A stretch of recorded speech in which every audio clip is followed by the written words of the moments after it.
Time is just gone 5 minutes past 8 p.m. as we continue with Wednesday nights with myself, United Body, right here on Salam Media.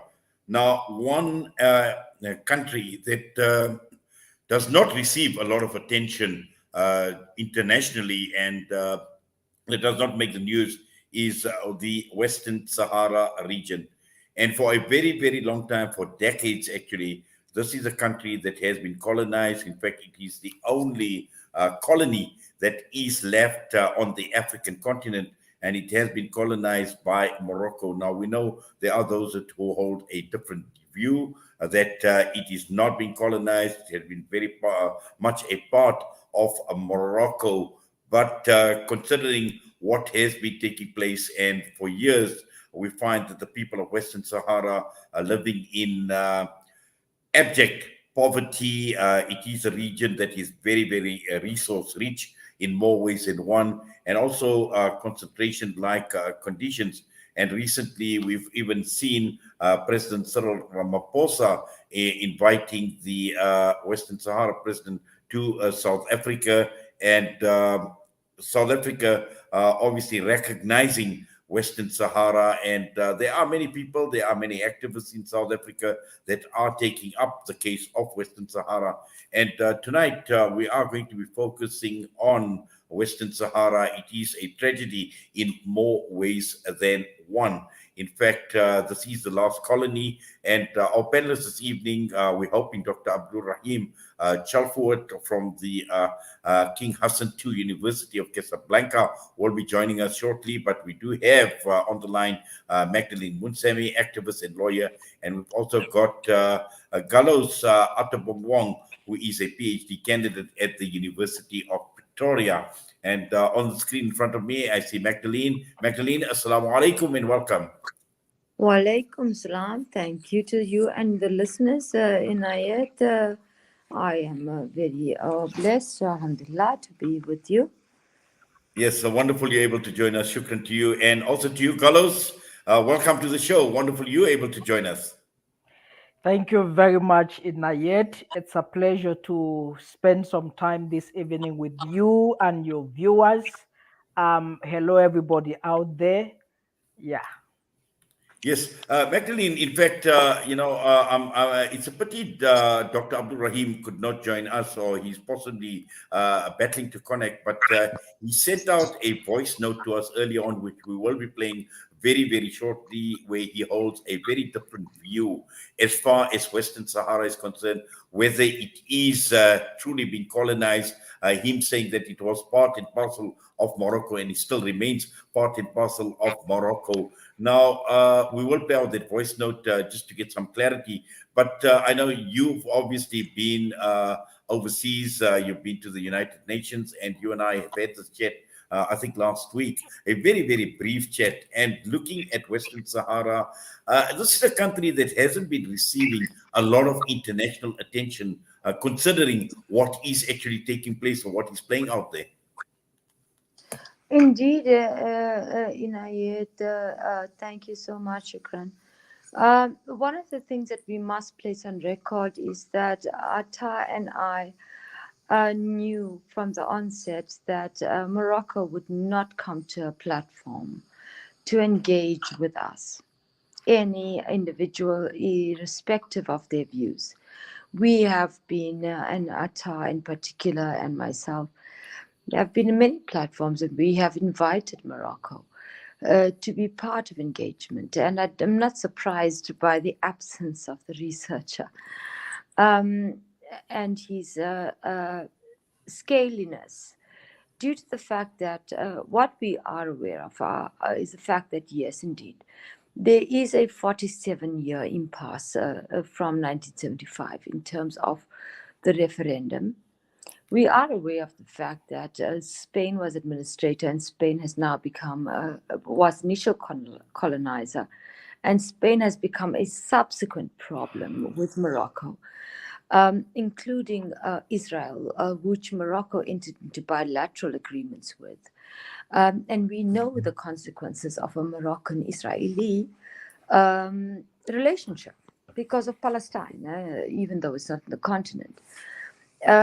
And what we also know is that what we are dealing with, and this is not something that is not at the forefront, but it is really indeed something that must be highlighted. And we really extend our gratitude and appreciation for the time that you give us to be able to present our position, is that the political prisoners, the human rights violations, the illegal theft of phosphates and fisheries, etc.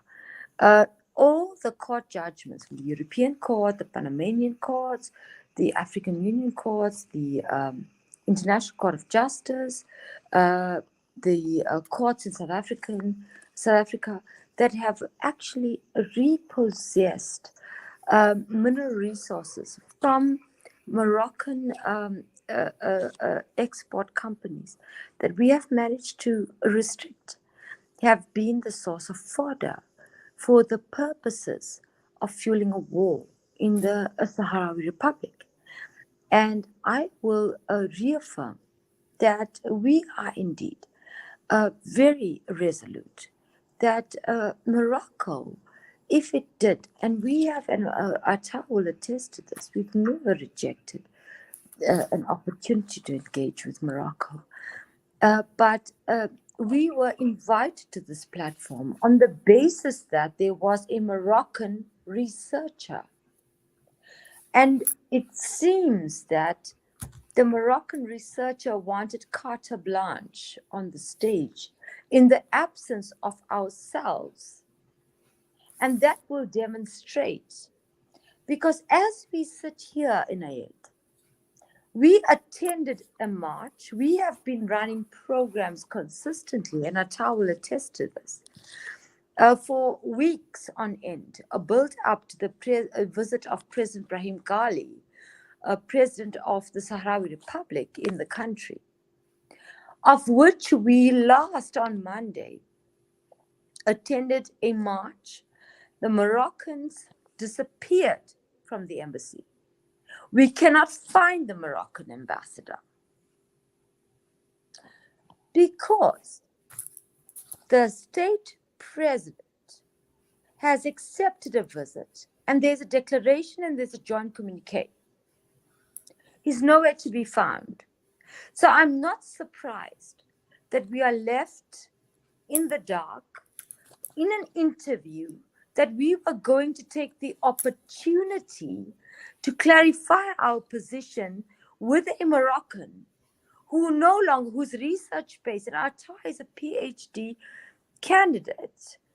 And Atta will further elaborate on that because that's not my domain. But in all truth and honesty, we've waited for every opportunity to engage with Morocco, of which we have been faced with absolute absence. Thank you so much, Inayet. Atta, can you please come in? Yes, we'll bring, in fact, Gallous, you're calling him Atta, perhaps I should call him Atta as well. It just makes it a lot more simple. But before that, I just want to play out this voice note that we had received from the professor out of Casablanca, Dr. Abderrahim. And because I think there are a number of issues, Magdalene, and to you, Atta, as well, that we can actually take from there as a point or as points of discussion. So let us just listen to what we were sent through by Dr. Abderrahim out of Casablanca. Assalamu alaikum, dear friends at Salam Media.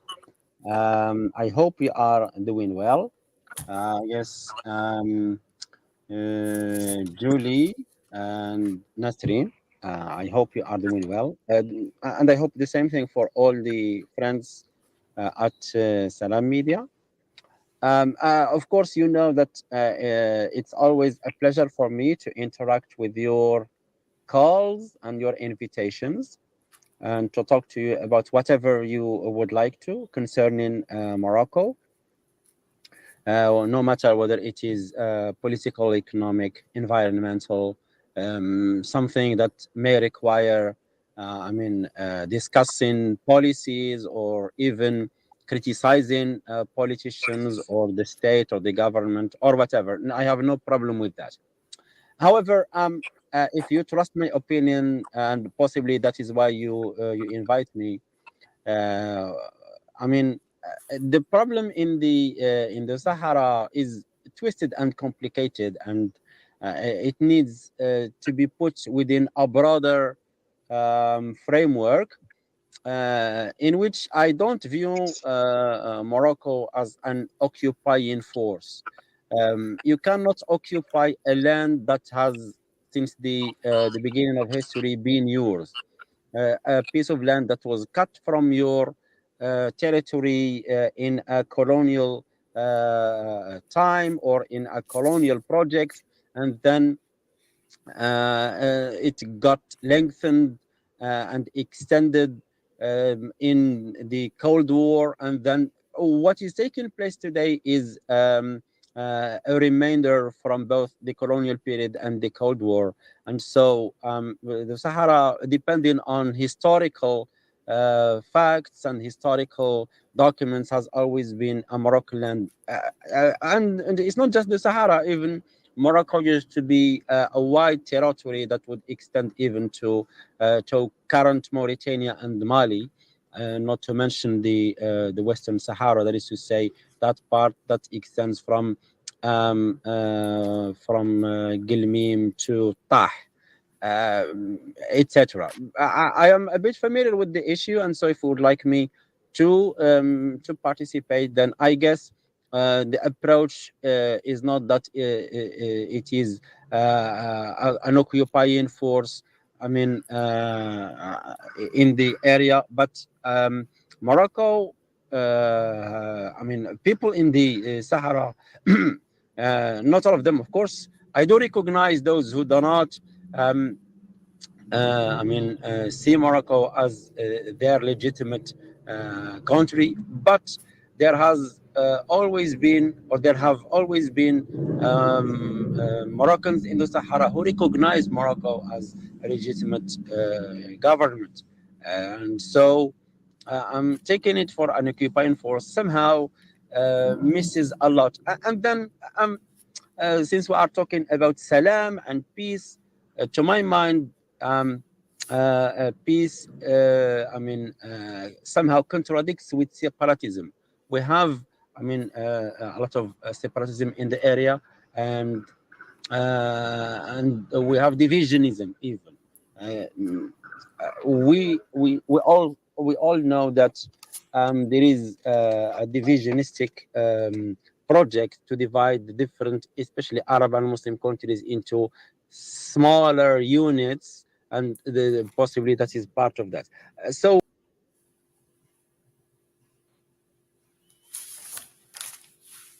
Yes, that was the voice of Dr. Abderrahim out of Casablanca. And Gallous, just to bring you into the discussion, and I'm sure you've heard exactly what he said, and he spoke about a twisted and complicated scenario that is playing out, and he's saying, not many view Morocco as an occupying force, and he spoke about historical facts. He spoke about legitimacy, all those issues. Just your thoughts, Carlos, in listening to what the doctor from Casablanca had to say. Yes, if you could unmute your mic, please, Carlos. Am I unmuted? Okay, you're fine. Okay, go Yeah. ahead. Thank you very much, Inayet. Actually, his voice note is very laughable. Laughable in the sense that the Sahrawi question that he alluded to be a twisted and complicated one is only twisted and complicated for the Moroccans because they don't have legitimacy.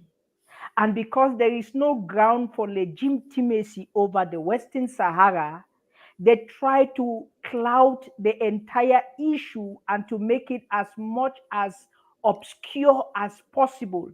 That is why all such entanglement becomes very twisted and complicated for them. It's not. The issue of the Western Sahara is a very simple one. It is one of legality, that is confronted by toxic political reality.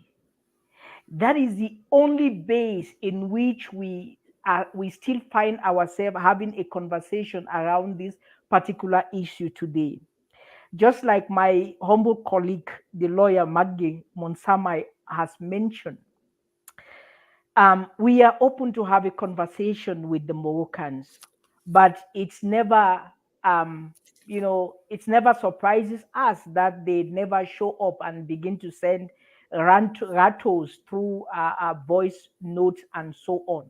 Now, let me explain something in my head that I know you may be also aware. The question of the Western Sahara, there are a lot of resolutions within in the United Nations that give legality and legitimacy for the Sahrawi Republic to have claim over the Western Sahara. And it will not be of any interest to go into details into all those resolutions. But I just want to say that one of the most important resolution was the one of April 1991, the resolution 690, if I have good memories. Is that resolution that brought an end to the ceasefire agreement. And the ceasefire agreement had two components. It has the component of cessation of violence and armed conflict, and then the component of a referendum. And look, if you go into the archives of the UN, the Moroccans rectified that resolution because the ceasefire agreement was for their benefit because they were losing the war. Now, whereas the referendum were for the people of Western Sahara, the Sahrawi people. Now, it's that aspect of the ceasefire agreement which was beneficial to the Polisario that never came to be enforced up till today because the Moroccans had never allowed a possibility for a referendum to take place. Even in as far as in 2003, the UN also had supported James Baker's peace plan to bring to resolve the crisis of the Western Sahara. And that peace plan was just an issue, the question of a referendum, because a referendum is an international law principle. Now, what the Moroccans fail to understand is, beside the Western Sahara, any community can claim legitimacy over a referendum if they want to self-determine themselves. It's not an illegal practice. Now, for all this while, as Maggie highlighted, for more than 47 years today, the Moroccans have been saying that the Sahrawis are part of Morocco. They keep naming and renaming Sahrawi territories, and they keep bringing historic facts that are very, very historic points that are very, very baseless. What I will challenge the Moroccans forever is, if you are confident that the Sahrawis are an integral part of the Moroccan society, why not allow for a referendum to take place so that the outcome will teach us a historic and a future lesson, or the outcome will tell us exactly whether the Sahrawis they are part of Morocco or they are not part of Morocco. Now, when the Sahrawi Republic joined the African Union in 1984, the Moroccans walked out of the African Union. And in our greatest surprise, they came back in January 2017. The question that one may want to ask them is, walking out of the OAU then in the name of not as a protest against the membership of the Sahrawi Democratic Arab Republic, who is still now until today a founding member of the African Union, and then coming back in 2017, finding the Sahrawi again in a position of full membership in the African Union. Now, what made them to come back If actually they believed in their protest and they believed in their claim, they should have remained out of the African Union. And besides, for me, Inayet, my only blame will come back to the African people, especially Africa, south of the Sahara. It's not about what the doctor is claiming about powers trying to reduce the sizes of Arab societies or whatever he's trying to claim. There is nobody trying to reduce the sizes of this country. It's just to say that Morocco is illegally occupying the Western Sahara, and that is a historic fact that they cannot change it, and they themselves they know, because even if they are engaging anyone on this particular topic, you realize that they don't have any evidence. They will tell you how Moroccan kingdom used to expand as far as Mali. At some point, Egypt had ruled the world. At other point, Persia. These are all nations that have ruled the world. There is something that the Constitutive Act of the African Union, Article 3 and 4, stipulated. It talks about respect of boundaries inherited during the colonial era. The colonial era had designed the Moroccan Sahrawi boundaries, and it is what the United Nations and all the the members of the African Union had looked into and considered before accepting the Sahrawis as a member of the AU, for example, and other nations that have granted the Sahrawis diplomatic relation. It's on the basis of this historic evidence. We cannot say that um, the Sahrawi or Western Sahara has been a part of Morocco. That it has never been, and that it will never be, no matter how much the Moroccans try to do.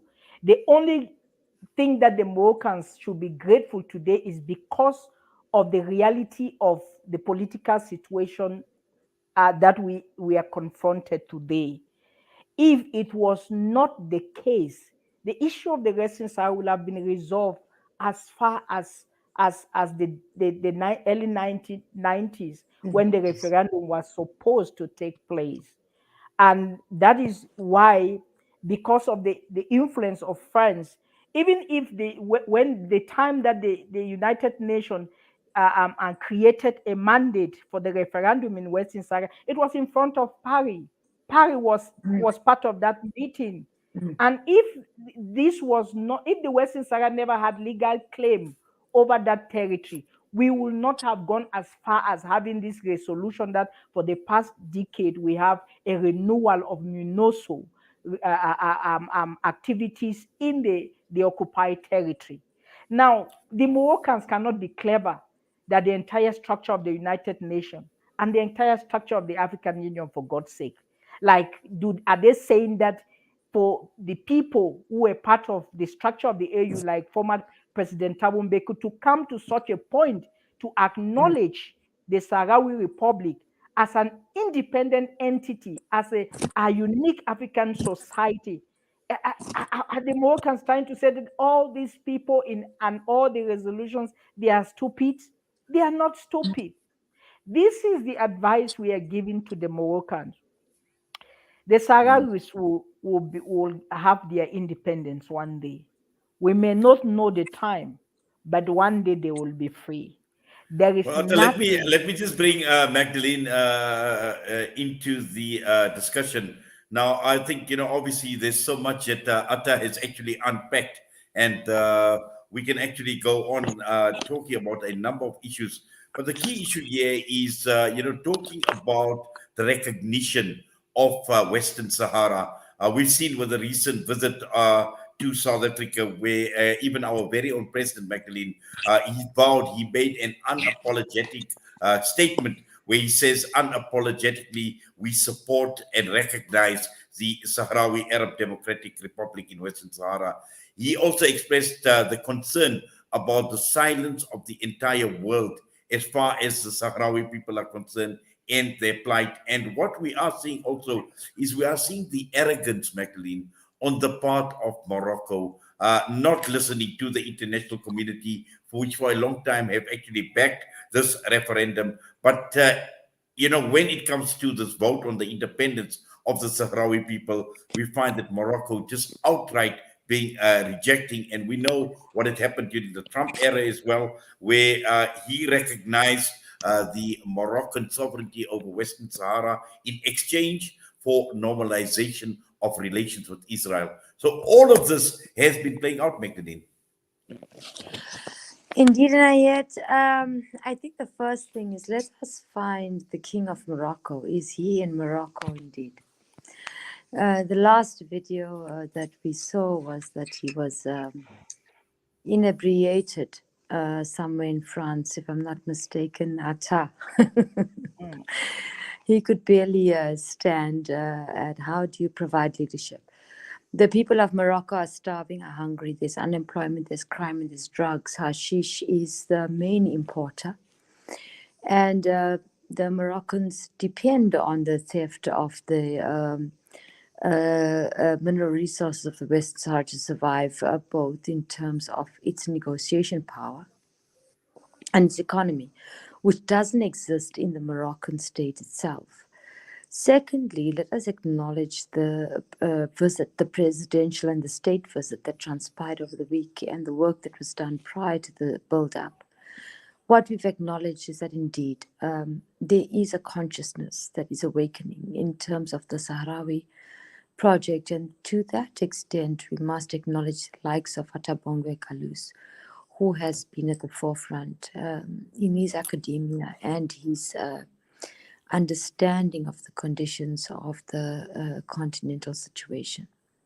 The third factor is the issue of us understanding the fact that we are here tonight to engage with a Moroccan. And Atta and I find it very funny because when we had this conversation prior to agreeing to the interview, we assumed that we were going to engage with a Moroccan for the first time.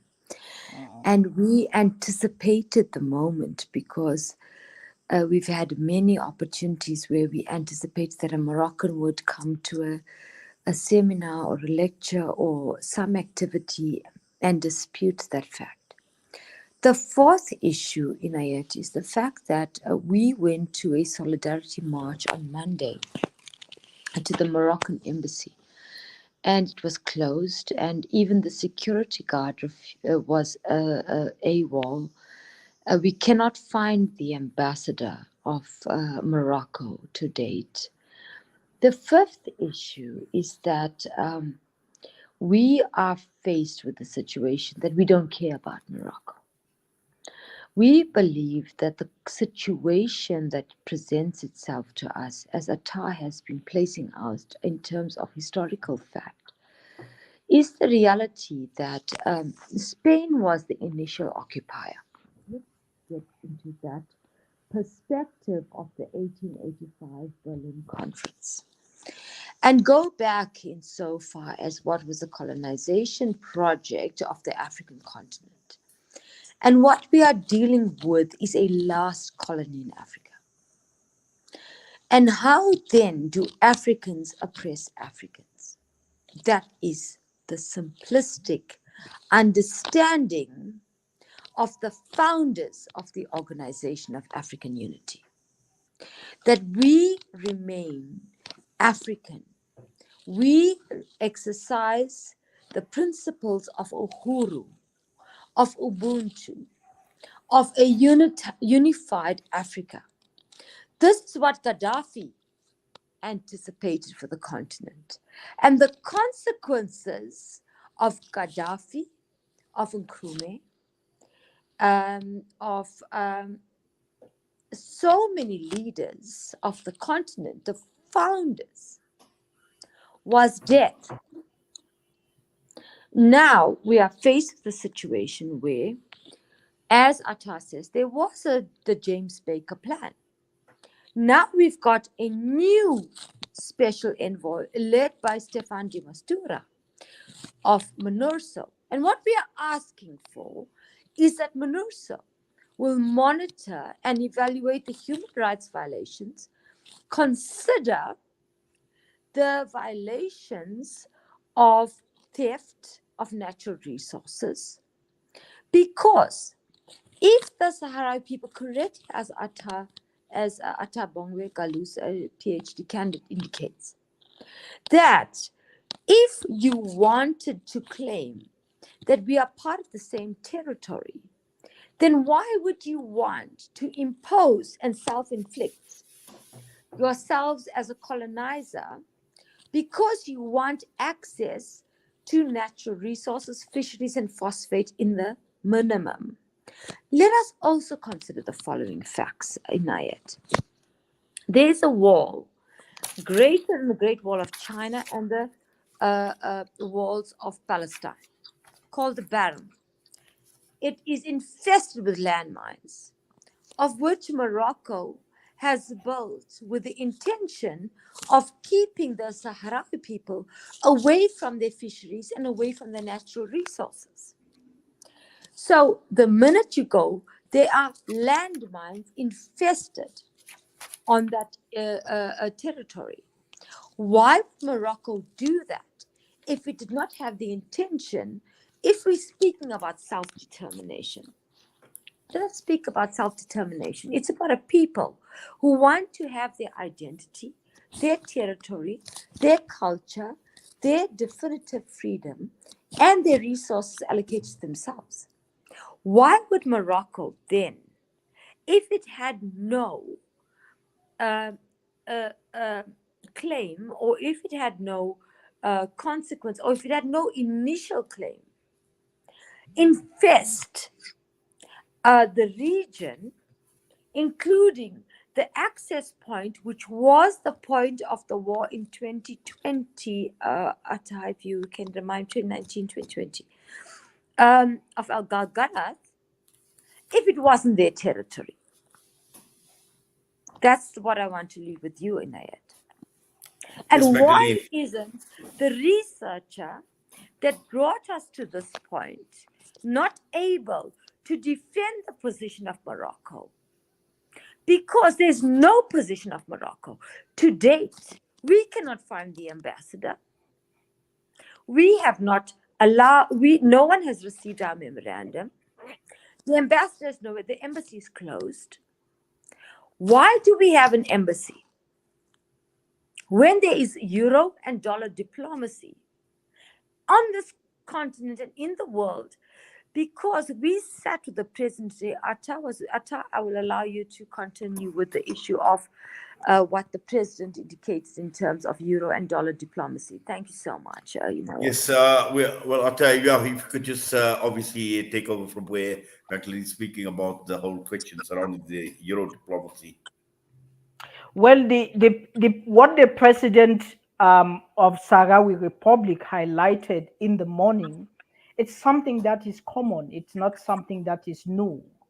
I mean, he was just pointing at, political double standard as a result of corruption that has hindered all possible progress in resolving the Sahrawi issue. Now, this is not something that is keeps us ignorant. We know it, especially the penetration of France within Francophone African state, where dollar and euro are the order of the day. Now, in terms of looking at scaling morality, this collective is of serious problem within the entire African community, because for the Anglo-Saxon communities, they have a sense of liberal morality. What I mean is just to say that they are conscious to certain things, especially to historic struggles of formerly oppressed people that all African states are, in the sense that in as much as they will not be much so active today, but they have some fundamentals that defines them in terms of consciousness, that they know we cannot go overboard. But for Francophones, they are a collective that have not only commodified themselves, but every of their engagement is reduced to commodity. That's why the a minister of corporate affairs, if I'm not mistaken, told us about the multitude of 22 African states that are already establishing diplomatic embassies within in the occupied territory of the Western Sahara. We must know, Inayet, as you know, that the the Sahrawi Republic, according to the lens of the United Nations, remains a non-self-governing territory. And we have even the ICD, the International Court of Justice, and all other supranational organizations. They have purposely take a strong position to say that in regard to the Western Sahara, because it's an issue that is not yet resolved, no one still has claim. In this context, Morocco does not have claim of it until the institutions that are established to grant such claims say otherwise. Now, nothing of any nature in the sense of ownership should be performed by Morocco. I remember there was a time we engaged the International Court of Justice over, as you know, my humble colleague, the lawyer Magdalene Moonsamy, has been alluding around the illegal harvesting of resources from the Western Sahara. And one of the position of the European Court of Justice, rather, I beg your pardon, was that any resources that leaves the territory of the Western Sahara, which is a territory that is still unresolved, needs a third-party engagement, which is the Sahrawi Republic. But you see that in as much as the European Court of Justice, the ICJ, and all these international organizations take such strong position in paper, in practice, in terms of economic transaction, the bindings of those paperwork are not translating in people's individuals and collective behavior. That is the same problem we are having up to today, even in the continent of Africa, where, as Magdalene mentioned, the issue of the euro and the dollar politics becomes stronger than our moral consciousness. And it is what has impeded the light to resolve this entire question. And we are saying that it will never be a surprise to see that even the Moroccan embassy, everybody has fled when they were supposed to receive a memoranda. And the fact that the Moroccan ambassador's role in South Africa is to go into grassroots communities and begin to propagate these Moroccan deceptions, all this multitude of lies, trying to fit in what cannot be fitted into the Moroccan society. The Sahrawis are different. They are never a part of Morocco. They will never be a part of Morocco. I'm sure one of the things that gives the Moroccans an advantage is probably the population size of the Sahrawis, which I don't so much believed in that, because my position has always remained one that I will always confess that the only problem with the Sahrawi issue is because the Sahrawi Republic or the Sahrawi people have trusted an international community that has disappointed them in terms of the legality of their Yes. issue and the presence of a toxic political reality. Now, for Donald Trump's um, um, signature that approve visible um, um, um, um, um, um, sovereignty of the Moroccans over the Western Sahara.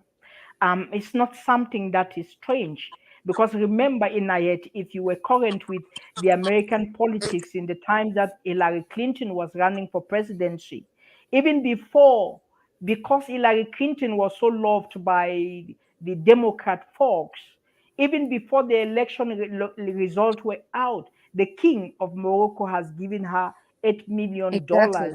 for her Exactly. campaign.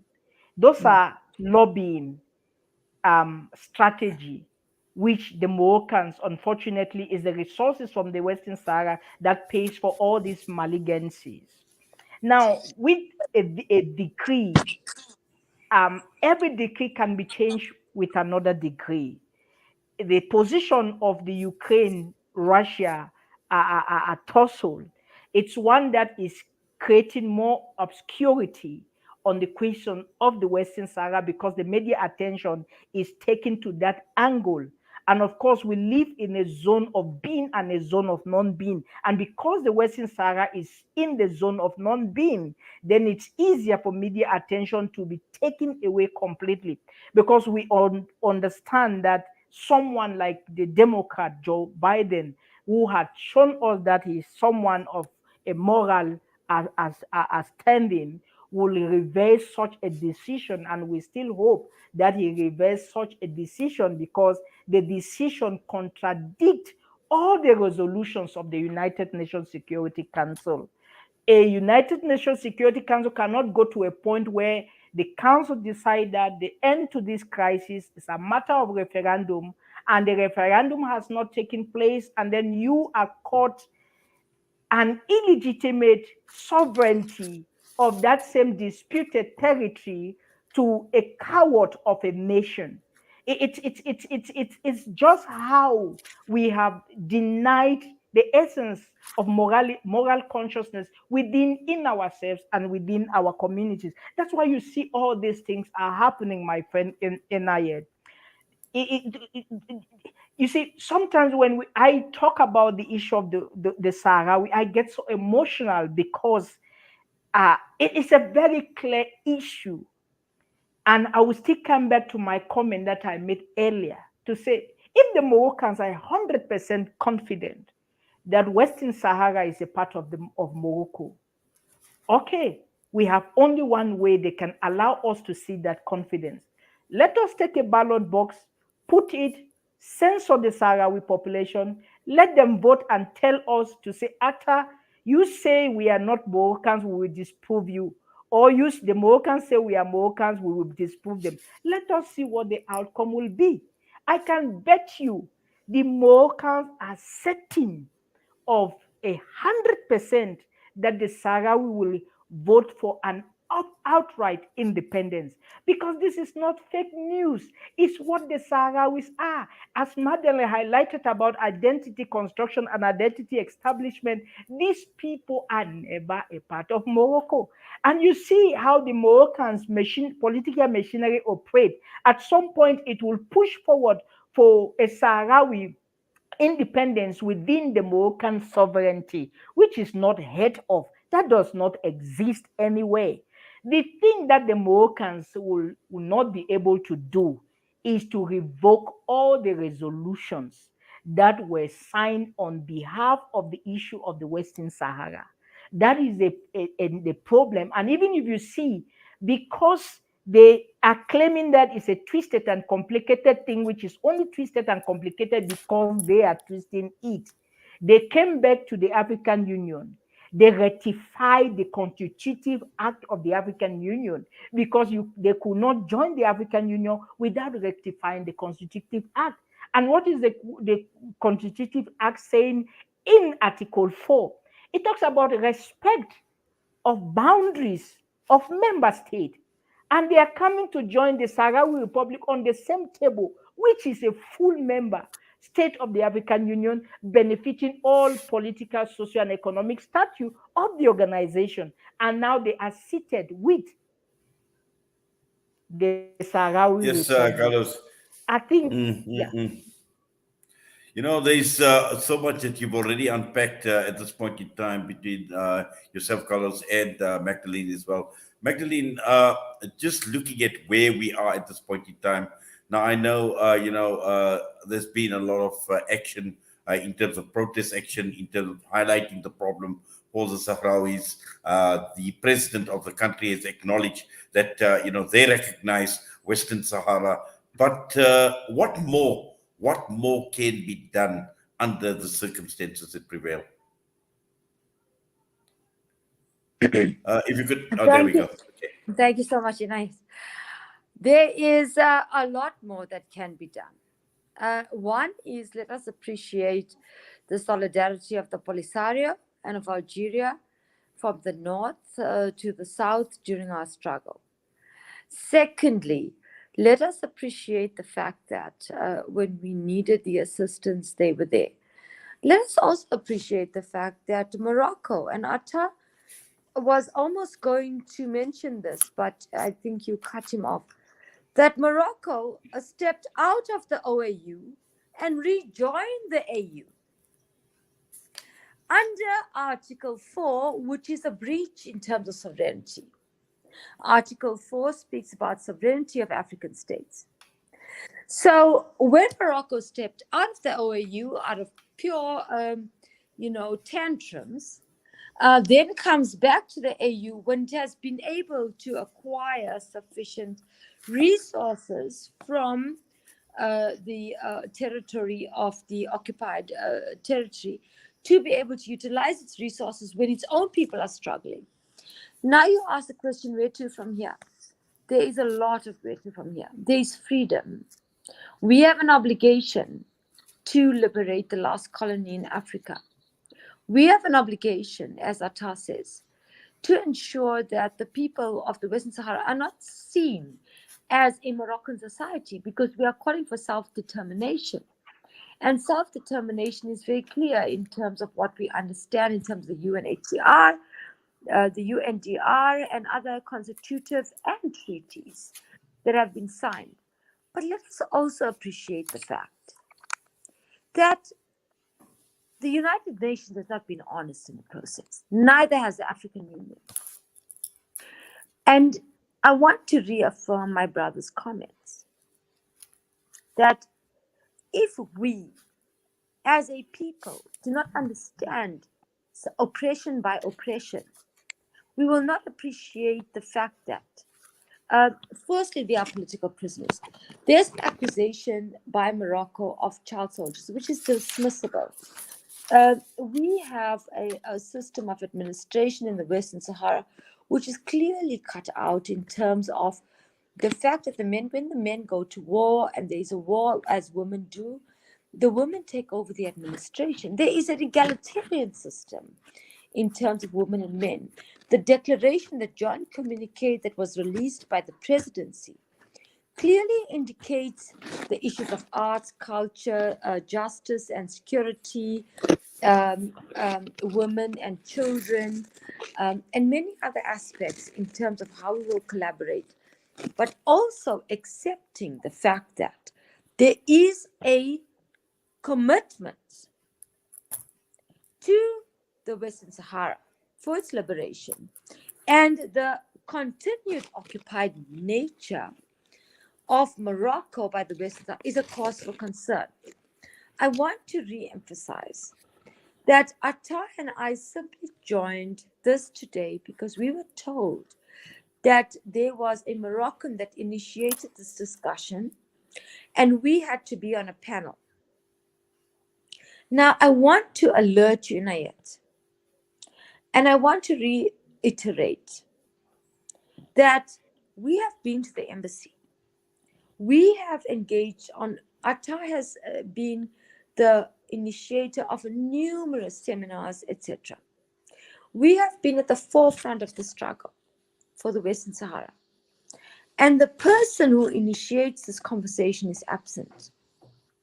Let us point directly to the fact that if they were given an independent audience, they would have misled the listeners into believing that there's one common agenda of Morocco, because they refuse to engage on the issue. And Atta will attest to the fact that when I address a gathering, I will ask for Moroccans to come forward, to engage us and to place their position forward, of which they have not done. So when we speak about issues, we're not speaking from emotion. We are speaking from a place of the resolution of 1514 of the United Nations General Assembly. We are speaking from resolutions that have come. We are speaking from envoys that have come from James Baker to Stefan de Mistura, including, what is his name, Atta? Is it Bolton? Franz or- Bagliotti, Mm. Franz Bagliotti, who was serving the United Nations for almost 20 years and came out and said, this United Nations has no commitment to the Sahrawi struggle. And we understand it, but we are not, as Africans on this continent, going to allow this colony or any other further oppression of our own, because Morocco does not subscribe. And let's clarify this for the purpose of culture and religious identity. Morocco has associated itself with Israel. 2 months ago, if I'm not correct, there was a bilateral with Israel and Morocco, where Morocco and Israel signed an agreement that is prejudicial to Palestine and that is prejudicial to the Western Sahara, for the purposes of further killing Gaza, for the purposes of killing Ramallah, not just Ramallah and Gaza, children, women, and people of Ramallah and Gaza, women and children in the Western Sahara, in the occupied territories, of which there are political prisoners. There are women who are raped, brutalized, like Sutara Khaya, who have had their eyes removed, have been tortured. There are people in Moroccan prisons of a Western Sahara descent that have been in prison, that have seen their families in 6 years at a minimum. Over and above that, they are not legally represented. Tell me, where is the justice when Morocco chooses France, Spain chooses Morocco, and Morocco chooses Spain, Morocco chooses Israel? How do we see Morocco as a possible confidant or strength in this continent? It's impossible. When it chooses Israel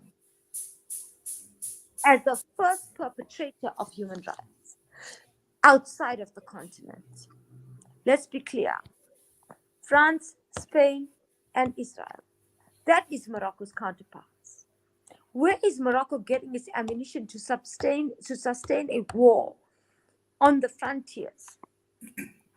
It cannot be, because there is no economy in Morocco. Let's test it. Ask the researcher to give us that evidence. We can confirm that unemployment, drugs, crime is excessively high. The people in Morocco are starving. So, in my observation, and where I stand in my position, it is exceptionally clear. The minute that you hold hands with the oppressors, the former oppressors being Spain, and those that have suffered the consequences of colonization in the continent. And Atta will attest to this, being a Cameroonian, formerly, but obviously Atta is a brother, and he is a very confident ally. He will attest to the fact that we will not tolerate this oppression. We won't. Not by Morocco in itself or Morocco's allies for the sake and purposes of oppressing our people and sustaining a last colony. We will liberate the Western Sahara. Thank you, Nayat. Well, thank you for that, Magdalene. And I see we're actually almost out of time. We've got about a minute, and I'm just going to go between yourself, Atta, and Magdalene. Just final thoughts quickly in a minute, please. Atta, you go. Inayet, supporting the Western Sahara is not hatred for the Moroccans. The Moroccans should get this clear.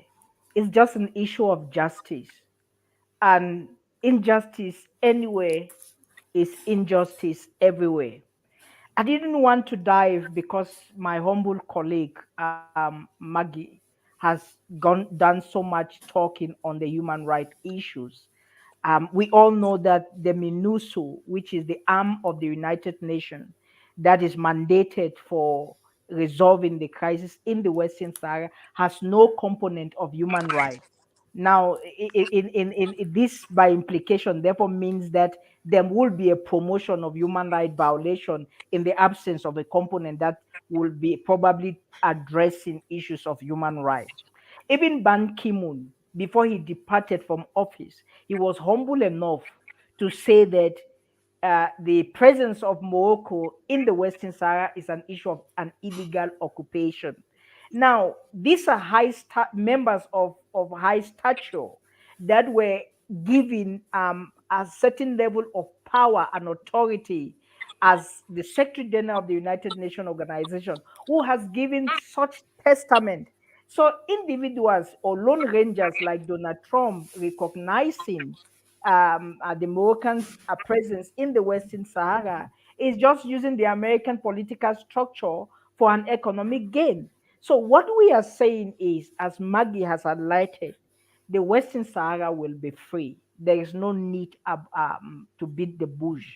The time we might not know, it might not be in our power, but there is an internal revolution that is going on in Francophone African state in the context of anti-French sentiment, and I support that, and I occasion that, and I approve that.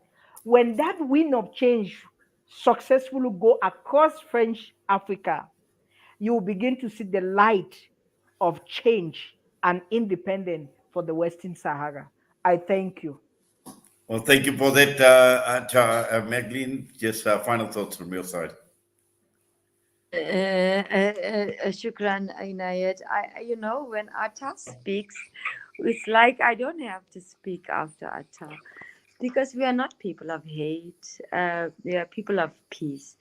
There is no hate, as Atta says. Um, um, we have grown up, we have been together for a long time. So it's as if we are saying the same thing. I don't want to reiterate, but indeed, what we are saying is that indeed, we want liberation. Uh, we are going to get this liberation in our lifetime, in our time.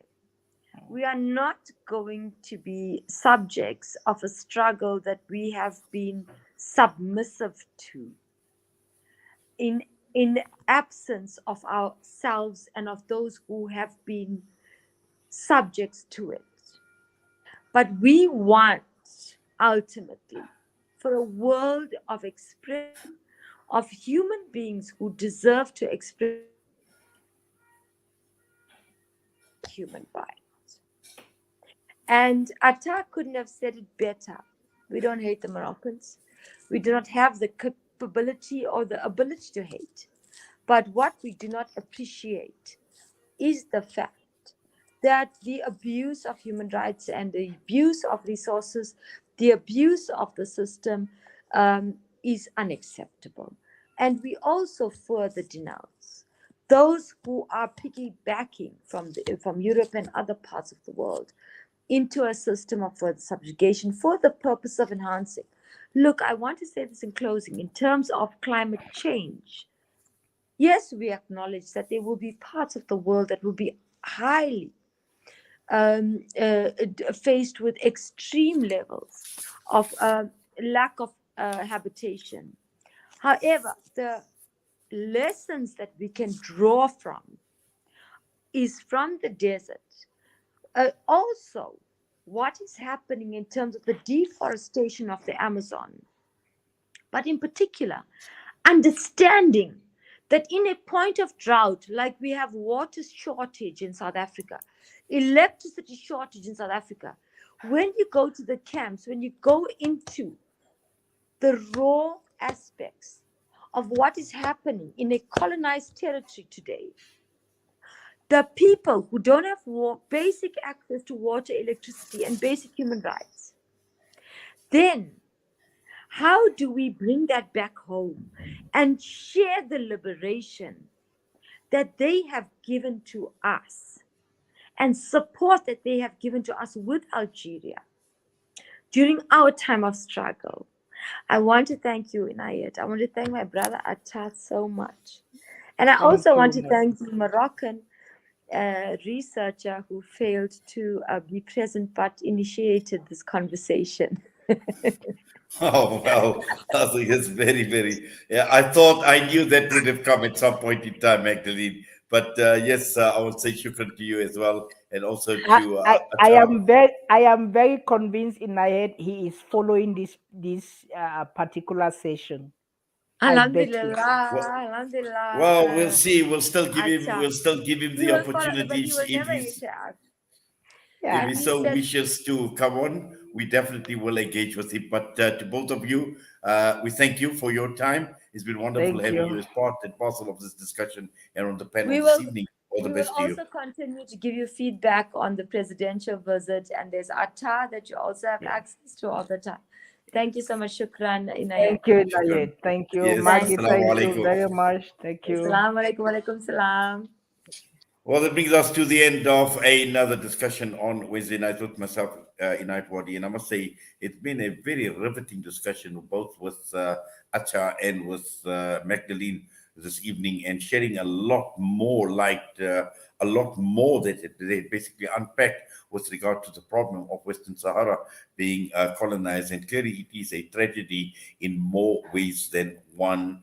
With the colonization, and also looking at some of the global political dynamics that have been playing out, Morocco and its association with Israel, normalizing relations with Israel, the involvement of people like Donald Trump, and also, again, the hypocrisy of organizations like the United Nations, and we've spoken about the French, about the Spanish, all of this playing out in Western Sahara while people are undergoing some very, very trying times, and they've been going on for decades.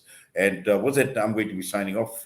It's been wonderful being in your company for myself and the team. Assalamu alaikum